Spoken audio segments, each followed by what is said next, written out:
Welcome, welcome to Shelf Defiant. We are going to change gears here and do a reading of something completely different. Sorry for the sounds in the background. My cat has decided it's bath time. This is actually brought to us by Marxist.org. It is in the public domain. I am the disembodied narrator as usual. I wanted to read this for a while. Carlo Cafiero's take on Karl Marx's Capital. Um, well, his summary of Capital. So we're going to be reading through this together. First, I wanted to start with meeting the translator who brought this into English in 2018. And then obviously the revolutionary Carlo Cafiero, who wrote it in an Italian prison in 1879. So we're going to start with Paul Perrone, I think is how you say the translator's name. So we're going to start with the translator's notes. It's with great pride and anticipation that I present this first complete English translation of Carlo Cafiero's summary of Karl Marx's Capital. My ultimate hope is that this work will further Cafiero's original goal in writing this book, to develop class consciousness and the knowledge of basic Marxian economics among workers, activists, and students. Given the length of Capital Volume 1, those without the adequate time or skill set may be put off in reading it in its entirety. And then just a side note, my own thoughts here, that would be me. I found it very daunting to read Karl Marx in his own voice. So I was grateful when another creator called out Cafiero's summary. Okay, and then back to the translation or the translator's note.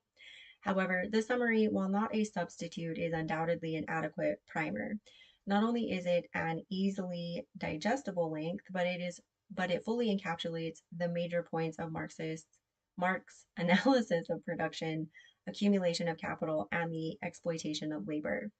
Cafiero's dynamic and impassioned prose is sure to inspire a similar feeling in the hearts of readers, and his inclusion of large portions of Marx's original volume can also better acquaint modern readers with the masterful writing and research skills embodied in Marx. For the translation of this work, I tried as best as possible to render Cafiero's writing as easy to comprehend in English, while still maintaining the intentions and structure from the original Italian publication. When it came to the citations Cafiero included from Marx's Capital, instead of translating it into English, his Italian translations of the French translations of the original German text, which I figured would be far too contrived, I opted to cite the 1887 English translation directly from the German by Samuel Moore and Edward Averling, and notably edited by Friedrich Engels.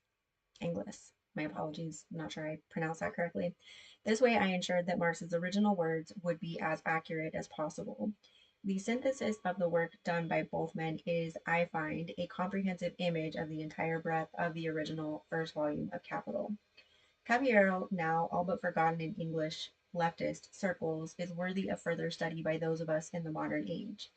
Born to a bourgeoisie family in southern Italy in 1846, he was a devoted revolutionary who furthered the cause of okay, we'll see if I can get my teeth around this. Anarcho-communism in Italy during his short life. After being arrested for helping to inspire a failed insurrection in Benevento in 1877, Cafiero drafted a summary of Capital in prison. First published in 1879, this work was highly praised even by Marx, whose opinion of the work can be read in the appendix at the end of this translation. And then just another pause here. I will be including those at the end. I'll be following the table of contents as Marxist.org has laid this out, so that will be included at the end. Okay, and then back to the translator's note. Sadly, Cafiero's life following his publication took a turn for the worse. Intermittent periods of exile and return to Italy coincided with the development of a serious mental illness that caused Cafiero to attempt suicide on several occasions. He died of tuberculosis in a mental hospital in Italy in 1892 at only 45. I therefore dedicate this first English translation of Carlo Cafiero's summary of Capital to Cafiero himself. In his day and age, 200 years since the birth of Marx and 150 years since the publication of the first volume of Capital, these ideas and the understanding of them are more necessary than ever. Paul M. Perrone, I'm not quite sure. My apologies, Paul. 2018.